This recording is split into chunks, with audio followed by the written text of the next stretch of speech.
The greatest thing about working on a Spider-Man game is that you're working on a Spider-Man game.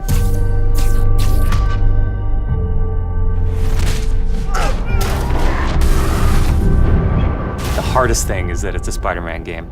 We really care about storytelling here at Insomniac. And I think that's how we go into every day we come here. There's this push to really get it right. One of the most compelling things about Spider-Man is just when Peter Parker and Spider-Man's worlds collide. And we've tried really hard to weave the two stories together to create a story that is not necessarily just a superhero story, but a human story as well. So this Spider-Man is a little different. He's older, he's 23, so he's been Spider-Man for 8 years, and kind of like an athlete in the prime of his career, he's starting to get good at the Spider-Man thing. The nice thing about playing an experienced Spider-Man is that he's already familiar with his powers, right? He's not just discovering them. We always think of Spider-Man as, we call him, the acrobatic improviser. He's looking for not only how he can take advantage of the way the enemies are positioned, but what around him. Could he use this object to grab with his webs and throw it at an enemy? We want people to not only see the enemies in front of them, but the environment around, to take advantage of both of them.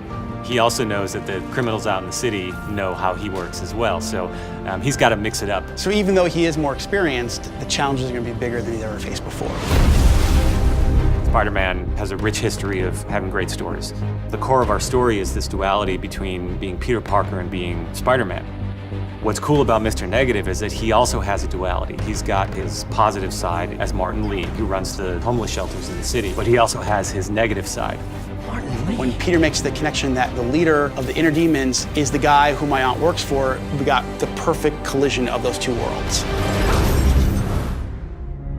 So many people have their own vision of what Spider-Man should look like, what he should sound like, and in the end, we just have to put a new and fresh twist on who he is. And for us, it's really, really important to deliver those big spectacle moments, those near impossible scenarios that only someone like Spider-Man can survive, and put you in that action. You got this, you got this, you got this! We understand what this character means to people in here, and we're making this game with a lot of heart, and we're going to do whatever it takes to give people the ultimate Spider-Man experience, the game that they've been waiting for.